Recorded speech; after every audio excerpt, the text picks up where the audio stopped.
के साथ हो रहा है कारोबार। एमसीएक्स पर सोने का भाव 1,38,000 रुपए के पास, 300 रुपए से ज्यादा की तेजी। कॉमेक्स पर सोना $4,470 के पास। चांदी में आज तेजी। एमसीएक्स पर चांदी 2,45,800 रुपए के करीब, 2,500 रुपए से ज्यादा की तेजी। कॉमेक्स पर चांदी $76 के ऊपर। कल की 3% की मजबूती के बाद आज भी कच्चे तेल में दिख रही है तेजी।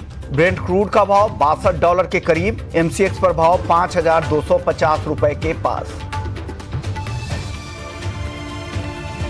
बेस मेटल्स में तेजी के साथ कारोबार। कॉपर का भाव 1,300 रुपए के पास, आधे % की तेजी। वहीं एल्यूमिनियम में करीब 1% से ज्यादा का उछाल। मसालों में आज हल्दी और जीरे में अच्छी तेजी, करीब 1% की मजबूती के साथ। हल्दी का वायदा 17,750 रुपए के ऊपर, जीरा 21,650 के ऊपर। धनिया लेकिन कमजोर, 1% गिरावट के साथ 9,840 रुपए के पास। ग्वार में मजबूती के साथ कारोबार। ग्वार गम वायदा 10,100 रुपए के करीब, तो ग्वार सीड वायदा 5,500 रुपए के पास।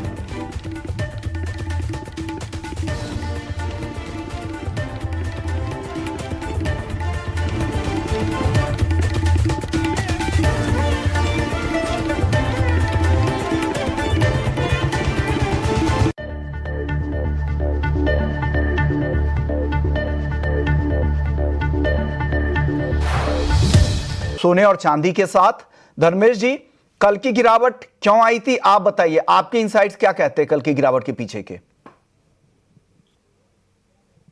Good morning. देखिए, अगर आप सोने की बात करें तो सोने में जो फ्लक्चुएशंस जो आपको देखने मिली है, सोना चांदी में जो फ्लक्चुएशंस आई है, हर एक प्रॉफिट बुकिंग आई है। मार्केट में जो छोटी सी गिरावट एक्सपेक्ट कर रहा था मैं, और वही हुई मार्केट में, क्योंकि एक तरफा मार्केट मूव हुआ था। बट ये एक हेल्दी करेक्शन है, क्योंकि मार्केट एक तरफा मूव हो रहा था। तो मेरे हिसाब से छोटी अवधि के लिए तो ये अच्छी हेल्दी बुकिंग है। प्लस आज शुक्रवार भी है, तो मेरे हिसाब से मार्केट स्टेबल होगा। बट फंडामेंटली मार्केट अभी भी काफी स्ट्रांग है मेरे हिसाब से। जो जियोपॉलिटिकल टेंशन चल रहा है, जो क्रूड ऑयल की जो स्ट्रेस है, ईरान की जो स्ट्रेस चल रही है अराउंड द वर्ल्ड, तो मेरे हिसाब से कहीं ना कहीं as a basket bullion market हमेशा स्ट्रांग ही रहेगा और एक तरफा मूव कर सकता है फिर से। पिछले साल ऑलमोस्ट डबल डिजिट में रिटर्न्स दिए, 50% के ऊपर दोनों में रिटर्न्स मिले हैं सिल्वर और गोल्ड में। ये साल भी मार्केट में मुझे फंडामेंटली काफी स्ट्रांग लग रहा है। प्लस अगर आप देखिए तो डॉलर की जो पिटाई है वो कंटिन्यूज हो रही है, नो डाउट। अगर आप देखिए तो शॉर्ट मीडियम टर्म में यूरो और स्टर्लिंग काफी बुलिश हुआ है, बट इस कारणवश डॉलर में जो पिटाई है वो अगर जारी रहती है, $3 से $4 और अगर मार्केट लुढ़कता है, तो गोल्ड और सिल्वर दोनों काफी अच्छी तेजी दिखा सकता है। तो मैं रेकमेंड करूंगा कि कोई भी गिरावट आता है तो यहाँ पे निवेश करके चले। स्पेशली अगर सोने की बात करें तो मुझे लगता है कि सोना फिर से 1.5 लाख की तरफ बढ़ सकता है 2026 में। और अगर चांदी की बात करें तो मुझे लगता है कि 3 लाख के स्तर आपको चांदी में भी देखने मिल सकते हैं। फंडामेंटली काफी स्ट्रांग है मार्केट, और प्लस अगर रुपया लुढ़कता है तो ये तेजी और भी बढ़ सकती है। ओके, रुपया गिरता है तो ये तेजी घरेलू बाजार में और भी बढ़ सकती है। फंडामेंटल्स में कोई बदलाव नहीं हुए हैं। वो एक नी जर्क रिएक्शन था जो ग्लोबल कमोडिटी इंडेक्स में, जो ब्लूमबर्ग के कमोडिटी इंडेक्स है, और साथ ही S&P के कमोडिटी इंडेक्स के रीबैलेंसिंग की जो खबर आई थी, एक नी जर्क रिएक्शन था। लेकिन अभी भी ट्रेंड इंटैक्ट है, तेजी का ही ट्रेंड यहां पर दिख रहा है। धर्मेश जी को आप क्या मानते हैं? तरुण जी, आपकी राय क्या है गोल्ड और सिल्वर दोनों पर? Hi, good morning Vishwamohan ji. Good morning. Well, देखिए, शॉर्ट टर्म में मार्केट में मेरे को लगता है कि साइडवेज मूवमेंट रहेगा। एंड अभी देखिए इस वीक भी हमने देखा, डिस्पाइट द जो पॉलिटिकल टेंशंस, 4500 के ऊपर गोल्ड कॉमेक्स स्पॉट के प्राइस नहीं चल पाए, एंड सिल्वर भी 84 को क्रॉस नहीं कर पाई, 80 से टॉपिश हुई एंड फर्दर करेक्शन आया। इवन गोल्ड के अंदर भी हमने देखा 4500 से 4410 तक का करेक्शन आया। तो शॉर्ट टर्म में मैं मान के चलता हूं कि जब तक 4550 के ऊपर कॉमेक्स स्पॉट नहीं चलेगा एंड सिल्वर $84 के ऊपर नहीं चलेगा, कंसोलिडेशन कंटिन्यू करेगा मार्केट के अंदर, जहां पर 4500 के आसपास सप्लाई जोन रहेगा। शॉर्ट टर्म ट्रेडर उधर शॉर्ट का सोच सकते हैं 4550 के ऊपर के स्टॉप लॉस के साथ में। साइमल्टेनियसली देखिए नीचे की तरफ मुझे लगता है 4400 के नीचे गया तो 43 को रिक्लेम $4300 को रिक्लेम करने की कोशिश करेगा एंड 4300 अल्टीमेटली की सपोर्ट है। अगर गोल्ड के अंदर फर्दर रैली आनी है तो 4300 के नीचे क्लोज नहीं देना चाहिए। इन केस ऑफ सिल्वर $70 के नीचे क्लोज नहीं देना चाहिए। फिलहाल मुझे ऐसा लगता है कि सप्लाई जोन में है, मार्केट हायर रेंजेस पर सस्टेन नहीं कर पा रहा है, तो मे भी हो सकता है कपल ऑफ डेज के अंदर प्राइस में करेक्शन देखने को मिले। इन करेक्शन 4400 अगर ब्रेक किया तो 4300 दिखा देगा इस अगले हफ्ते। सेम वे में क्या है कि सिल्वर मेरे को फिर से लगता है $70 के आसपास आ सकती है और हाई कटने बहुत जरूरी है। अदरवाइज क्या है, मार्केट में बोथ साइड का ट्रेड लेना बेटर रहेगा। No doubt long term story will continue which we already discussed past में आपके चैनल्स पर। ठीक है, यहाँ पर तरुण जी ने अपनी राय रख दी सोने और चांदी को लेकर, लेकिन अनुज जी मैं आपके पास आना चाहूँगी। आपको क्या लगता है, आपने इस मुनाफा वसूली को किस तरह से वॉच किया है और अब आगे यहाँ से कौन से लेवल्स आप सोने चांदी में देख रहे हैं? जी नमस्ते विष्णु जी और तृप्ति एंड हमने देखा है कि जो कल 2 दिन के अंदर में जो करेक्शन आया था खासकर गोल्ड के अंदर में, it was mainly because of जो रीबैलेंसिंग था जो ब्लूमबर्ग कमोडिटी इंडेक्स का, तो इसकी वजह से थोड़ा बहुत करेक्शन आया है and once hopefully that is played out and अभी बैक टू फंडामेंटल्स अगर आएंगे तो जो जियोपॉलिटिकल टेंशंस ब्रू आउट हो रहे हैं बिटवीन यूएस एंड वेनेजुएला, और अभी कल जो न्यू जो रशिया के ऊपर में जो भी सैंक्शंस के थ्रेट है, तो वो देखते हुए एक सेफ हेवन डिमांड अभी भी इंटैक्ट है गोल्ड के अंदर में। अगर एक देखेंगे तो एक 4500 के ऊपर अगर बंद करता है तो कॉमिक्स पे ऊपर में 4550 लेवल्स तक आ सकते हैं। तो अगर वो ब्रेकआउट करता है तो हम वापस एक न्यू हाई की तरफ में देख सकते हैं गोल्ड को जाते हुए। अगर एमसीएक्स की बात करेंगे तो इसमें भी डिप्स के अंदर बाई करके चलना चाहिए। टेक्निकली देखेंगे तो एक 9-डे एक्सपोनेंशियल मूविंग एवरेज और 20-डे एवरेज के ऊपर ही ट्रेड कर रहा है। इंट्राडे में ब्रेक करके फिर भी ऊपर ही बंद किया है, तो एक बहुत स्ट्रॉन्ग सपोर्ट ले रहा है वहां पे and we can see it going back towards 1,40,000 levels which is the previous all time high. तो इसमें बाय करके चलना चाहिए। नीचे थोड़ा डिप्स आए 1,37,800 के आसपास गोल्ड में बाय करके चलना चाहिए। आपका स्टॉप लॉस रहेगा 1,36,200 के नीचे में, टारगेट रहेंगे ऊपर में 1,40,000। तो सोना और चांदी दोनों को लेकर अनुज जी की राय आपके पास आ गई है। दो एक अहम खबरें भी हैं इस मार्केट के लिहाज से, अगर आप देखेंगे पूरे कैपिटल मार्केट के लिहाज से। एक तो नॉन फार्म पेरोल के नंबर आ जाएंगे यूएस में, वो उस पर बाजार नजर रखेगा जॉब रिपोर्ट पर। और दूसरी जो बड़ी खबर होगी वो होगी जो सुप्रीम कोर्ट का यूएस में फैसला आना है, रूलिंग आना है ट्रंप की टैरिफ की लीगैलिटी पे, वैधता पर, कि ये टैरिफ लगाना चाहिए या नहीं। इस पर दुनिया भर के बाजारों की नजर रहेगी। लेकिन चलिए, इस बीच हमारे साथ निष्ठा मुखर्जी सिन्हा भी हैं बिगमेंट से। बहुत बहुत शुक्रिया निष्ठा जी, आपने वक्त निकाला। मैम, आयरन ओर के इंपोर्ट काफ़ी तेज़ी से बढ़ते जा रहे हैं। 7 साल की ऊंचाई पर ये इंपोर्ट बढ़ गए हैं। कैलेंडर ईयर 2025 की मैं बात कर रहा हूं। क्या मेजर वजह रहे हैं और कितना सिग्निफिकेंट है? क्योंकि आप देखेंगे तो आयरन और प्रोडक्शन जो ग्रोथ है और जो स्टील की डिमांड है, इसमें एक बड़ा गैप भी क्रिएट होता जा रहा है। आप इस ट्रेंड को कैसे देख रही हैं? नमस्कार सर। बिल्कुल सही कहा आपने। भारत में अगर हम क्रूड स्टील उत्पादन की बात करें तो वर्ष 2025 में ये करीब 10% बढ़कर लगभग 163 मिलियन टन 163 मिलियन टन हो गया है। जबकि इसी दौरान अगर 2025 में हम आयरन ओर प्रोडक्शन की बात करें तो वो लगभग 4% बढ़कर 295 मिलियन टन रहा। तो क्रूड स्टील प्रोडक्शन में जो ग्रोथ है वो 10% रही है, जबकि आयरन ओर प्रोडक्शन की ग्रोथ लगभग 4% रही है। तो यही एक डिमांड सप्लाई का जो मिसमैच है एक कारण था। और भी कुछ कारण थे जिसके कारण हमने इंपोर्ट्स देखे।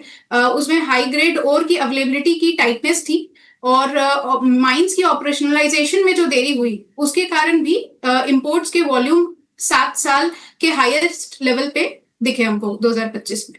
निष्ठा जी, एक और सवाल ये है कि आयरन और आउटपुट की ग्रोथ देखिए ईयर ऑन ईयर बेसिस पे तो 4% की दिखती है, जबकि क्रूड स्टील प्रोडक्शन की ग्रोथ देखिए तो 10% के आसपास दिखती है। तो क्या बॉटलनेक्स रही है जो ये डोमेस्टिक माइनिंग को रैंप अप करने में दिक्कत हो रही है? क्या चैलेंजेस दिख रही है?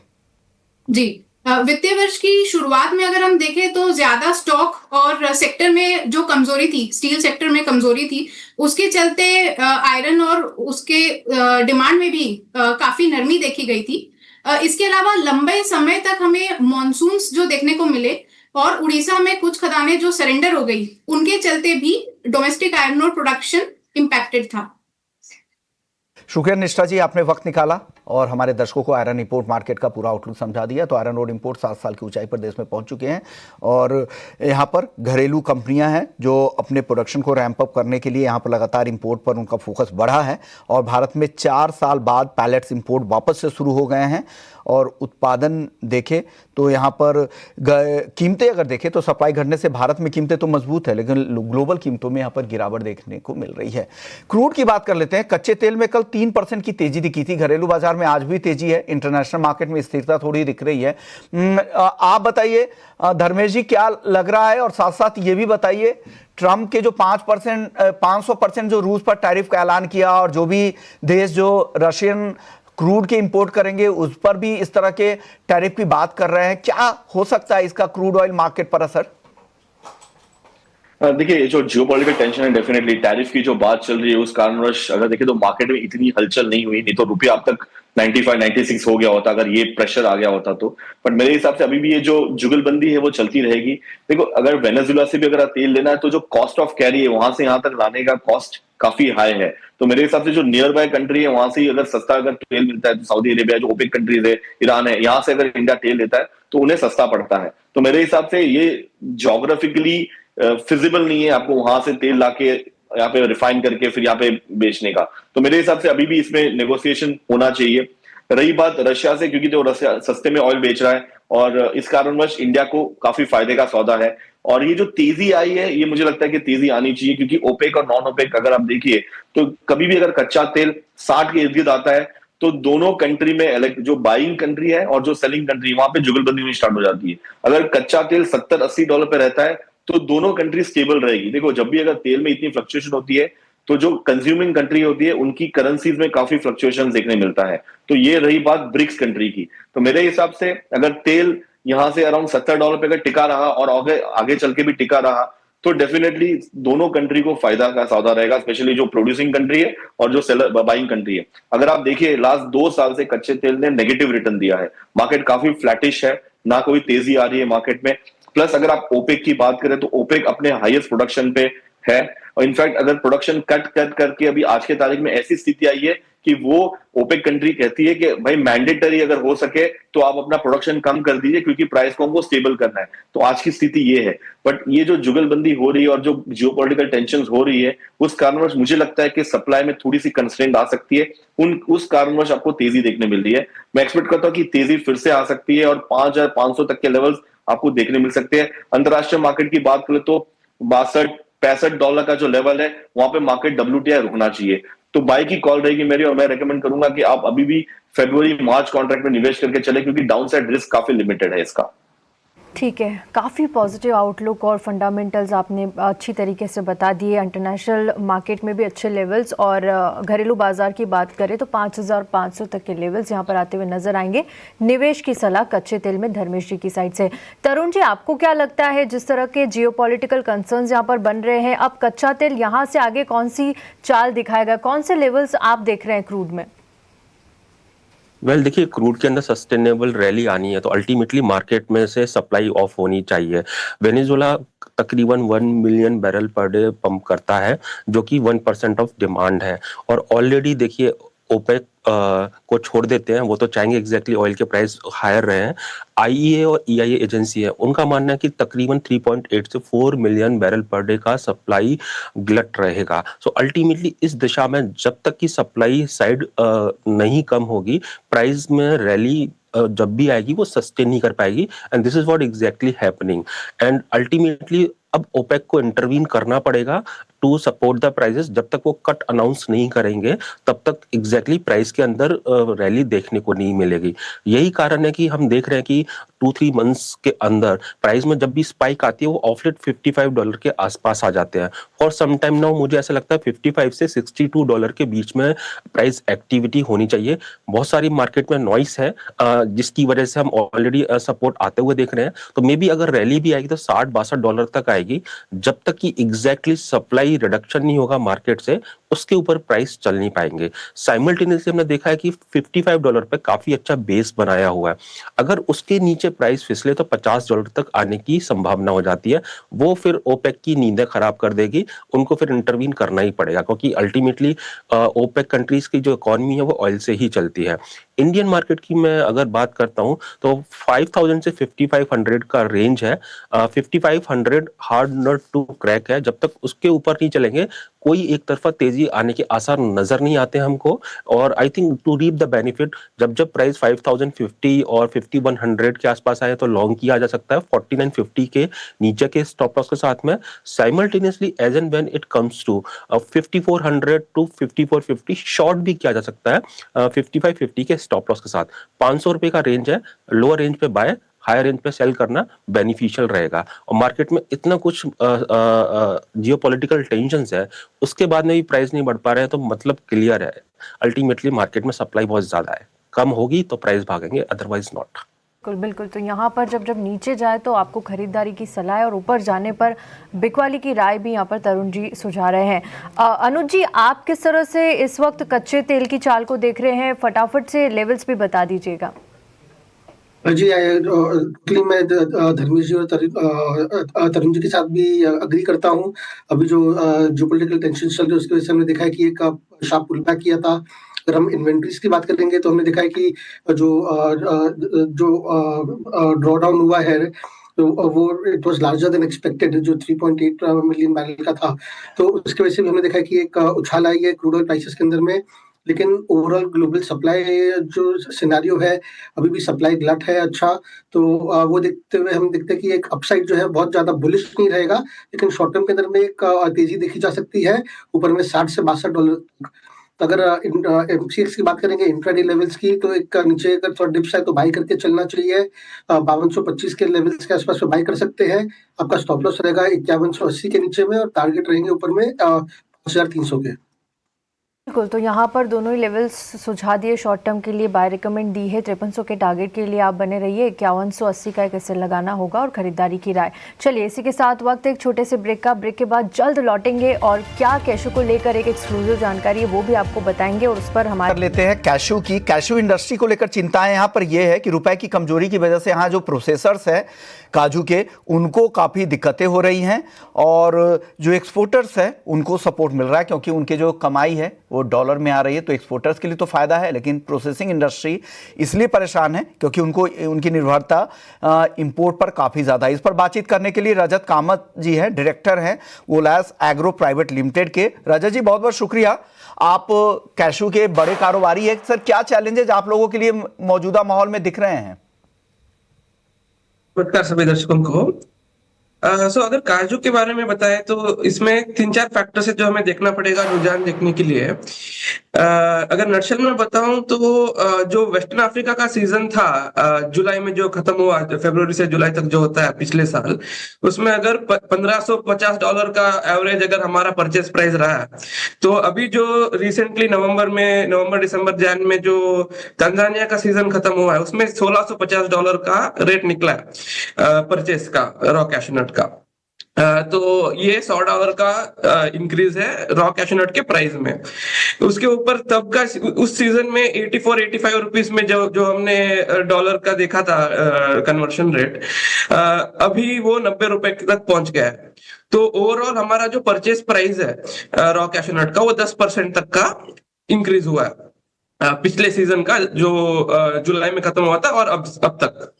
तो ये 10% जो भाव बढ़ा है उसके we will have to wait and watch की कैशू कर्नल का मार्केट वेदर हमको उसमें सपोर्ट करता है, वेदर लोग उतना काजू का सेवन कर पाते हैं उस भाव में।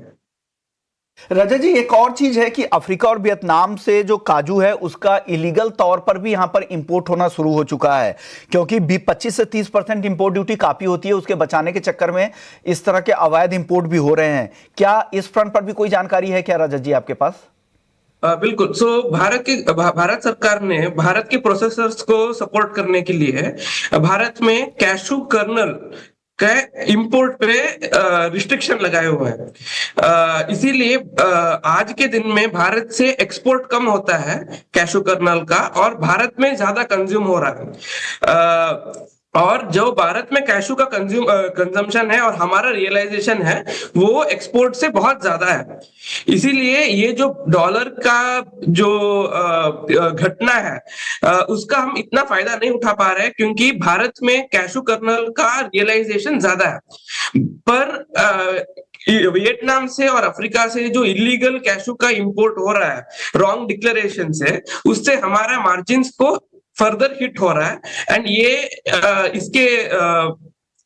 इसके खिलाफ हम बहुत गवर्नमेंट को रिप्रेजेंट करके we are trying to stop this illegal imports. But ये स्पेशली जो टुकड़ा का काजू है, जो हमारा काजू कतली और बिस्किट और आइसक्रीम इंडस्ट्री पे जाता है, वहां पे हमको इस पे प्रॉब्लम्स हो रहे हैं। ओके, शुक्रिया राजा जी, आपने वक्त निकाला और जो इंडस्ट्री के चैलेंजेज है उसके बारे में आपने बताया। उम्मीद करते हैं कि आपकी आवाज़ सरकार तक पहुंचे, पॉलिसी मेकर्स तक पहुंचे। चलिए एग्री मार्केट की बात कर रहे हैं तो एक मक्के एक्सपोर्ट को लेकर खबर ये आ रही है कि मक्के के एक्सपोर्ट में अच्छी रिकवरी दिख रही है। हमने देखा था कि 2024-25 में मक्के का एक्सपोर्ट 5 साल के निचले स्तरों पर जा चुका था, वहां से अब रिकवरी दिख रही है। इसके पीछे दो वजह है, एक तो घरेलू उत्पादन काफी ज्यादा है, बंपर उत्पादन, और दूसरा जो भाव है वो काफी ज्यादा फेवरेबल हो गए हैं इंटरनेशनल मार्केट के लिहाज से, तो वहां उनके लिए इंपोर्ट करना आसान हो रहा है। इसलिए एक्सपोर्ट में अच्छी रिकवरी दिख रही है और यहां पर बंपर फसल भी दिख रही है मक्के की। तो ये ऐसी अपडेट्स हैं जो मक्के के लिहाज से काफी अपडेट बेहतर है, क्योंकि यहां पे राहत मिल सकते हैं कि दाम भी कुछ गिर गए हैं, कि हमने खरीफ में भी सीजन में भी देखा था कि बंपर उत्पादन हुआ था। तो इस रिपोर्ट से डेफिनेटली यहाँ के किसानों को, यहाँ के कारोबारियों को फायदा होगा जो भाव में कुछ रिकवरी की उम्मीद कर रहे हैं। लेकिन मूंगफली को लेकर एक खबर ये आ रही है कि एक्सपोर्टर्स के लिए राहत आई है इंडोनेशिया से। इंडोनेशिया ने भारत से मूंगफली इंपोर्ट पर जो रोक लगाई थी उस रोक को हटा दी है, और ये उन्होंने इसलिए ये रोक लगा दी थी कि अफ्लाटॉक्सिन जो कुछ यहाँ के उनके कुछ केमिकल्स हैं जिसका इस्तेमाल यहाँ के पीनट्स में होता है, ये उनकी तरफ से कहा गया था। और जो ये टॉक्सिन्स होते हैं इसकी रिपोर्टिंग की गई थी, और 3 महीने बाद एक्सपोर्ट होने के बाद भी इस तरह की आपत्तियां यहाँ पर जारी की गई थी, इस तरह के ऑब्जर्वेशंस मिले थे। उसके बाद पीनट के इंपोर्ट को भारत से बैन कर दिया गया था, लेकिन अब इसमें राहत मिल गई है। ये एक अच्छी खबर यहाँ से नजर आ रही है। चलिए, तो एग्री मार्केट को लेकर ये बड़ी अपडेट्स हैं। अब वापस से नॉन एग्री मार्केट की ओर लौटते हैं, मेटल्स की बात कर लेते हैं। धर्मेश जी, अब वक्त बहुत कम रह गया है, सर छोटा जवाब, बेस मेटल्स में कल बड़ी गिरावट दिखी थी, आगे की चाल कैसी दिख रही है मेटल्स की? देखिए, टेम्पररी प्रॉफिट बुकिंग थी, पर मेरे हिसाब से अभी भी फंडामेंटली मार्केट काफी स्ट्रांग है। इंटरेस्ट रेट कम होगा तो इंडस्ट्रियल डिमांड, इंडस्ट्री ग्रो होगी। तो मेरी 2 टॉपिक रहेगी, एक रहेगी कॉपर और दूसरी मेरी जिंक रहेगी। कॉपर में मैं अराउंड 1270 के लेवल पे बाय की सलाह दूंगा, 1260 का स्टॉप लॉस रहेगा, और 1300 के टारगेट के लिए मैं इसमें फिर से निवेश करने की सलाह दूंगा। और दूसरी मेरी जिंक रहेगी, काफी स्लो एंड स्टेडी कमोडिटी है, 307 के लेवल पे बाय करें, 304 का स्टॉप लॉस और 312 के टारगेट के लिए आप यहाँ पे निवेश करके चल सकते हैं। ठीक है, यहाँ पर कॉपर और जिंक आपको पसंद आ रहा है, दोनों पर ही आपने सलाह दे दी है। तरुण जी, मैं आपसे पूछना चाहूंगी 10 सेकंड में आप भी जल्दी से बेस मेटल्स पर राय दे दीजिए, क्या पसंद आ रहा है आपको? शॉर्ट टर्म की बात करें तो मेरे को एल्यूमिनियम अच्छा लगता है, 303 के आसपास मिलता है, कैन बी बॉट। 289 के नीचे का स्टॉप लॉस रहेगा, मेरे को लगता है 325 से 330 देखने को मिलेगा। कॉपर जिंक में मैं थोड़ा स्टेबल होने का वेट करूंगा, and no doubt long term story intact है, बट मुझे को शॉर्ट टर्म में इनमें प्रॉफिट बुकिंग नजर आती है। ठीक है, यहाँ पर आपने भी अपनी राय दे दी, कॉपर यहाँ पर आपको पसंद आ रहा है। अनुज जी, आपको क्या लगता है, क्या सलाह होगी आज बेस मेटल्स में आपकी तरफ से? जी, ये बेस मेटल में मेरी बेस्ट टॉपिक रहेगी कॉपर के अंदर में। नीचे में अगर थोड़ा डिप्स आए तो बाई करके चलना चाहिए। जो जान कॉन्ट्रैक्ट है 1268 के आसपास में बाई करके चल सकते हैं। स्टॉप लॉस रहेगा आपका 1255 के नीचे में, और टारगेट रहेंगे 1290 से 1300 के लेवल्स के। ओके, तो ये रहे आपकी तरफ से कॉपर खरीदने की राय 1290 से 1300। शुक्रिया आप तीनों मेहमानों का, आप लोगों ने वक्त निकाला, दर्शकों को गाइड किया पूरे ही नॉन एग्री मार्केट में। मुनाफे की मंडी को ही समेटेंगे। मुझे और